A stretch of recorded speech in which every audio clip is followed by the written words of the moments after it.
Wait a minute, you're not seriously leaving, are you? I grabbed my husband, who was holding a large suitcase, trying to keep him from leaving. With a look of annoyance, he shook off my arm and said, "Of course I am. We're divorced now, there's no reason for us to live together." We had just finalized our divorce. So it made sense for one of us to move out, but I had always assumed that it would be me. After all, we had been living with his parents. Now that we're divorced, it's only natural that I, who have returned to being a stranger, should be the one to leave. But he was leaving me behind. I grabbed his arm again and confronted him. "What are you going to do about your mother? You can't just leave her here. She can't live alone in a wheelchair." My concern was for my mother-in-law, who was forced to live in a wheelchair. During our cohabitation, I had been her caregiver, but that wasn't possible anymore. Yet, if my husband also left, who would take care of her?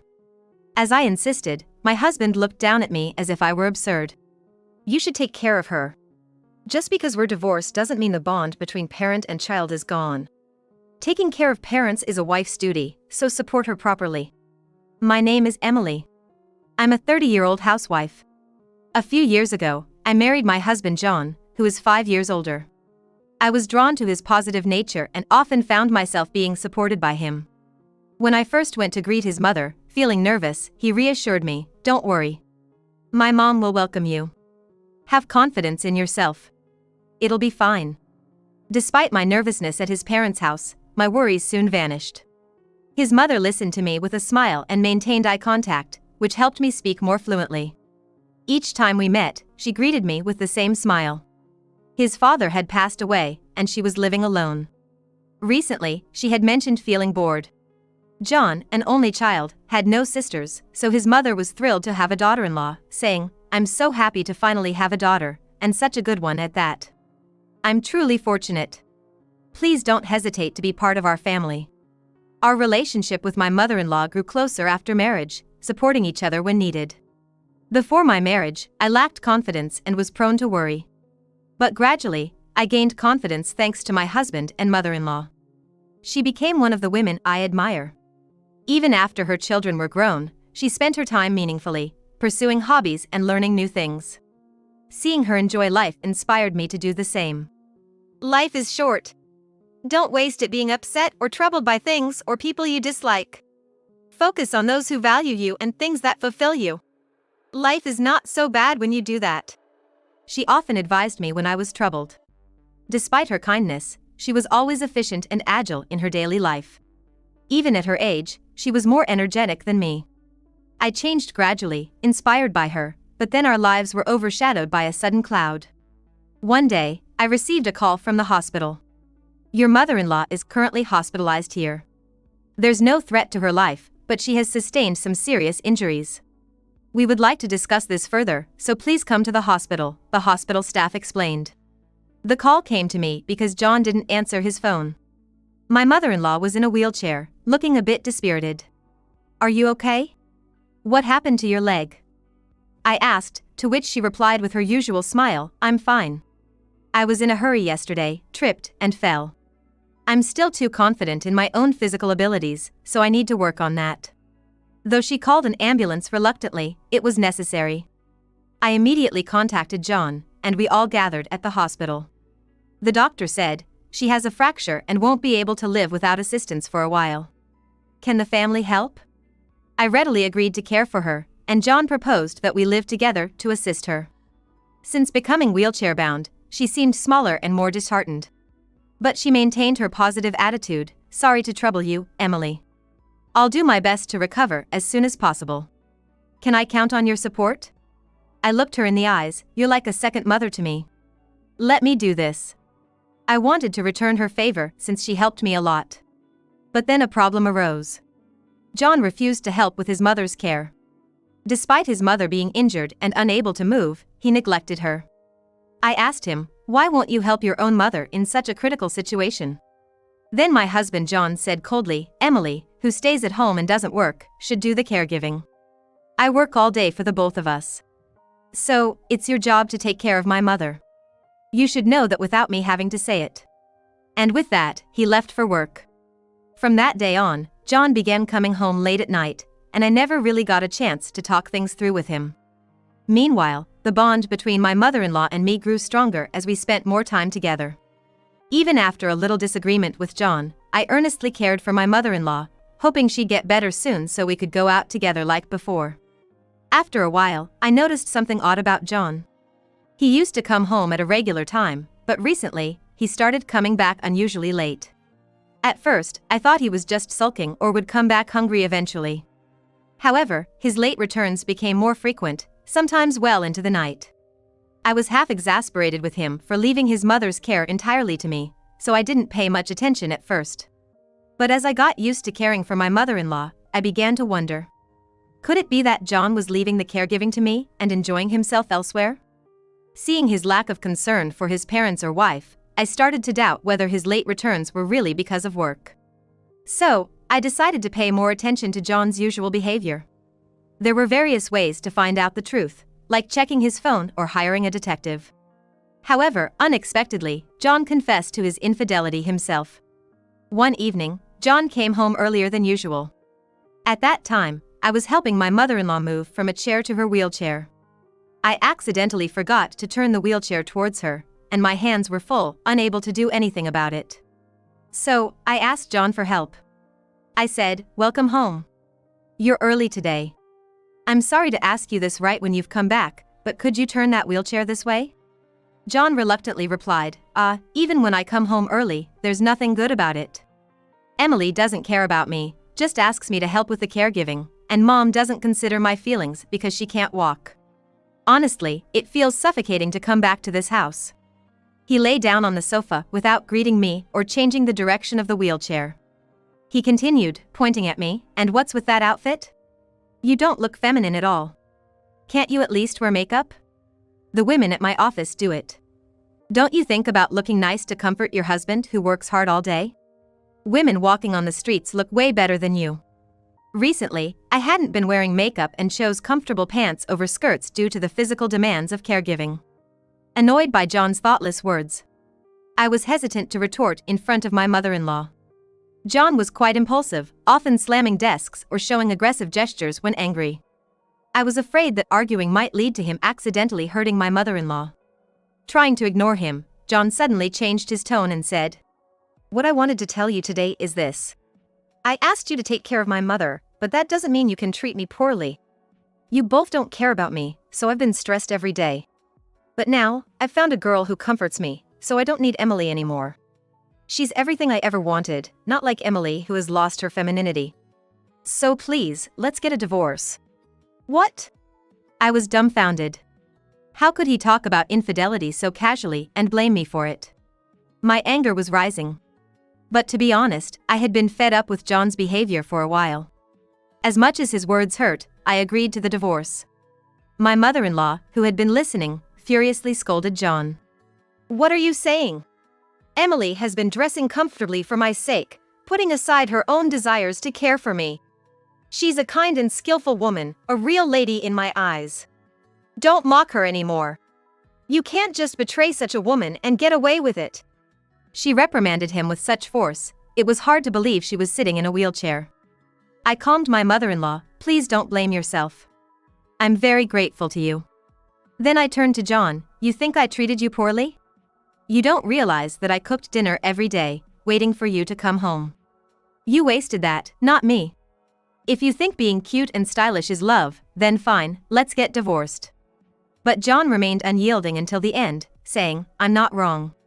Emily, who abandoned her femininity to do nothing but caregiving, is no longer valuable as a woman. The girl I'm seeing now is younger and prettier than you can't compete with her." I realized arguing was pointless. Resigned, I couldn't even bother to stop John as he left for his affair. I had given up on any reconciliation, so I informed my mother-in-law about proceeding with the divorce. She apologized, saying, "I can't believe my own child would do this. I'm truly sorry, Emily. From now on, live your life for yourself." I assured her she wasn't at fault and began the divorce proceedings with John. I also filed for alimony and successfully finalized the divorce. John was no longer my husband. My mother-in-law said, holding my hand, "Emily, thanks to you, my leg has improved a lot. I don't know what would have become of me without your support. You've been my lifesaver." Now, live your life for yourself. But I could see her leg hadn't fully recovered. Distrusting my ex-husband, I urged her to take care and said, "Please don't overdo it. If you need anything, just ask." She replied, "I can't do that. I can manage most things myself, and if something comes up, I'll rely on John." That's how it should be, right? I was at a loss for words, seeing her weakened state. Watching me, John mockingly suggested to my mother-in-law, "What? Now that you're free from a woman with zero charm, you want me to take care of Mom? How can I ever be happy like that? Please, Mom, let your son be independent already." He then looked sternly at me. "Just because we're divorced doesn't mean you can act like we have no relationship. A divorce doesn't sever the bond between mother and child. You have time to care for her since you're just at home all day, unlike me, who's busy with work. So, I'm allowing you to stay in this house. Continue taking care of her properly." He said this triumphantly. My mother-in-law, who had turned red with anger, was the complete opposite of the pleased John. "I will support your mom here.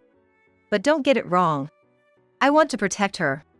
A heartless son who decided to leave his mother who struggles to live alone, without hiring a helper or finding a facility for her.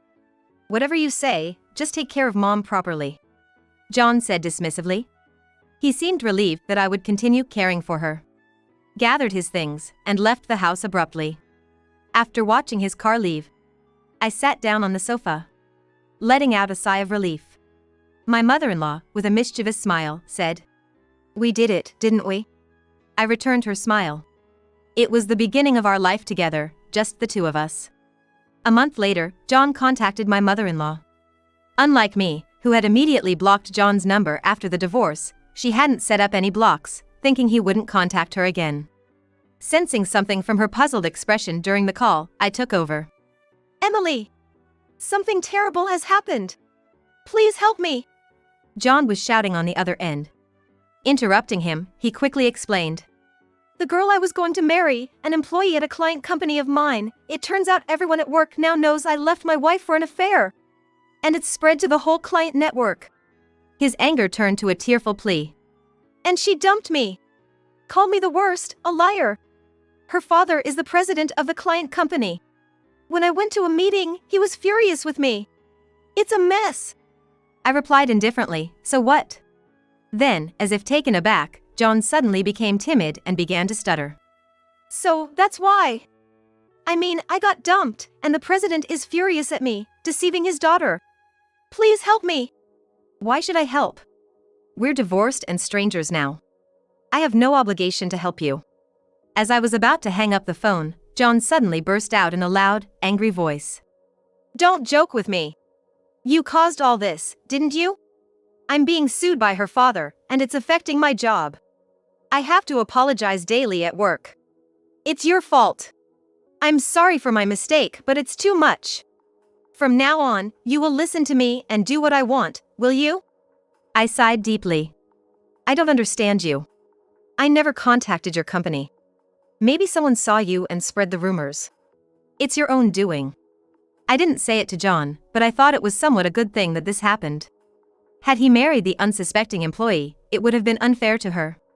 It seems that John is now being criticized at his company for being a terrible person and for worsening the company's performance.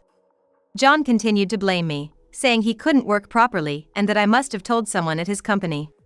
"I didn't contact your company. Please don't call again," I said, ending the call and setting up a block on his number for my mother-in-law. I couldn't help but smile, thinking everything had gone as planned. I never told anyone at John's workplace about the affair.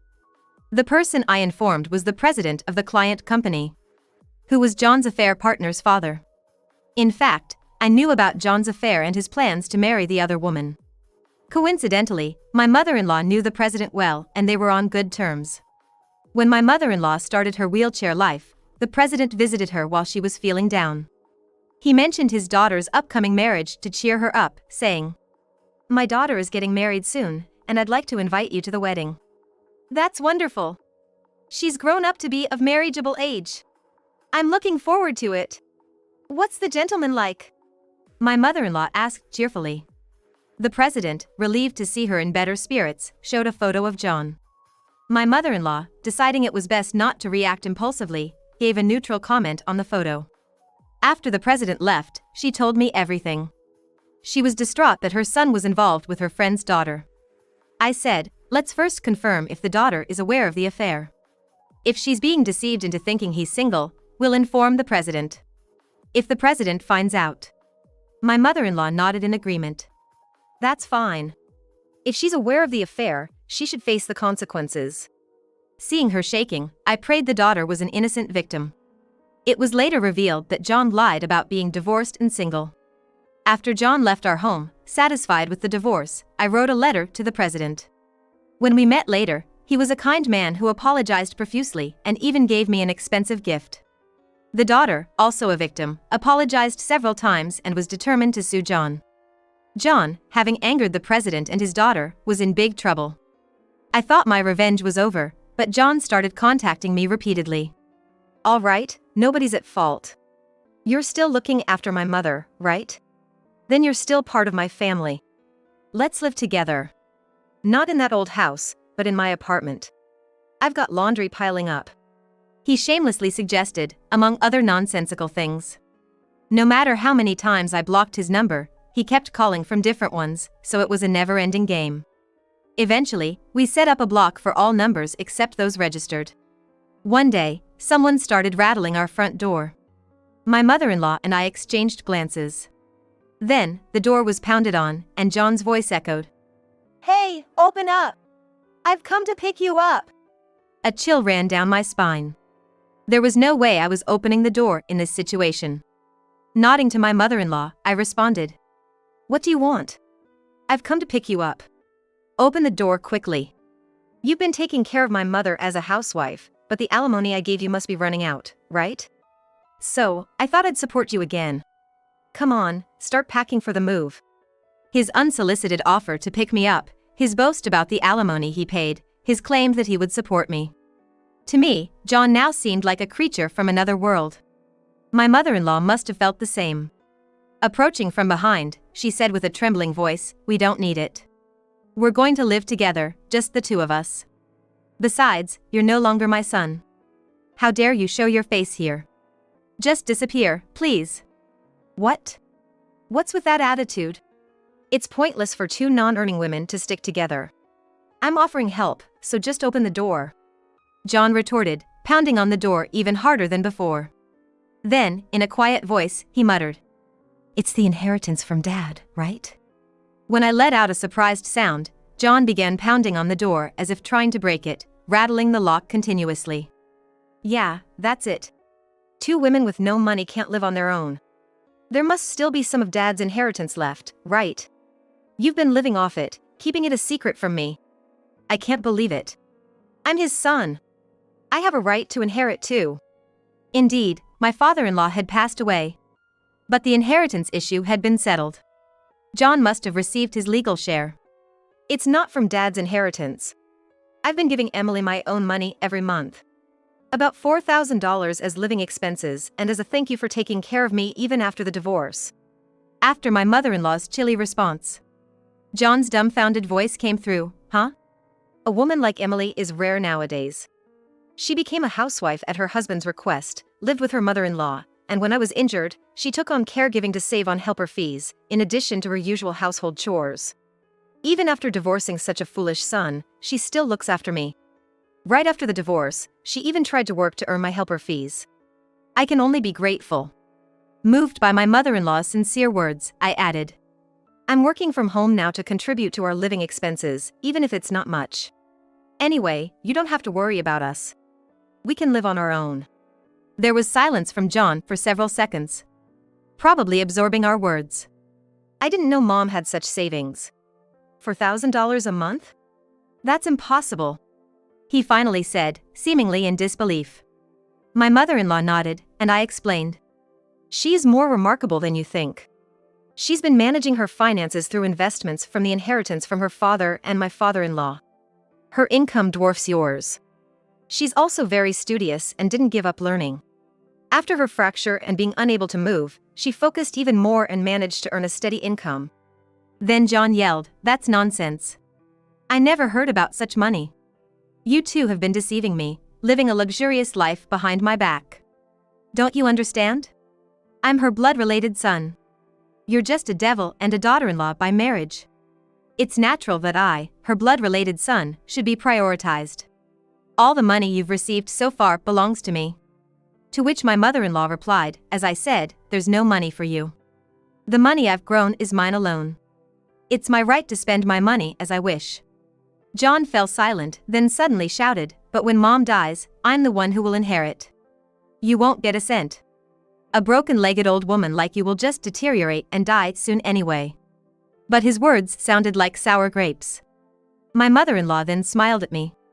I thought he might say that. That's why I'm moving all my assets, like real estate and stocks, to Emily through a living trust. We're consulting with a tax advisor about how to proceed to minimize taxes. Then she continued. Even though you have a legal right to inherit, I'm selling this house to finance our new home and move. By the time I die, there won't be much savings left for you to inherit. With that icy declaration, John finally lost it. The police, whom I had already called, came and took away the raging John. You're still my wife. Why does a non-blood-related stranger get money from my parent, not me? That's crazy. A man who dumps caregiving on his wife, cheats with a younger woman, and then constantly talks about money. Even if he is blood-related, he's unforgivable. Blood or not, Emily is my daughter, my family. Don't ever show your face here again. In the end, it all came down to a shouting match between parent and child, and John was taken away by the police. Following our declaration, my mother-in-law and I sold the house and moved. We also changed our cell phones, not just blocking calls, finally severing all ties with John. Our relationship with the president remained good, allowing us to learn about John's subsequent life. Realizing he couldn't do anything, John gave up on us and resumed his usual life, but soon lost his job for causing damage to the company. He managed to find a new job but caused issues with women there too.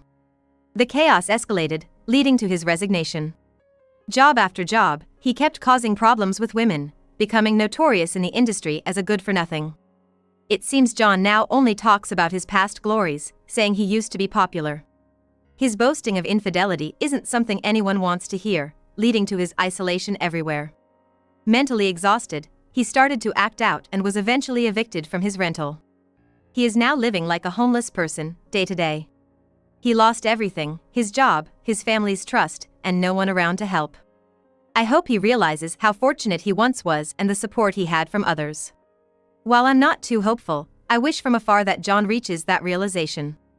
As for me, in my new home, I replaced all furniture and appliances with the latest models and enjoyed redecorating with my mother-in-law. Her leg has improved significantly, allowing us to go out more. Her strength and complexion have returned, and I feel relieved. Walking on my own after so long makes me appreciate happiness more than ever. Being able to walk is such a simple yet blissful thing. My mother-in-law smiled. I nodded vigorously, feeling anew the happiness in ordinary days. I plan to live gratefully like my mother-in-law, appreciating the people around me and focusing on the happiness right in front of me. My biggest wish is for our peaceful life together to continue for a long time.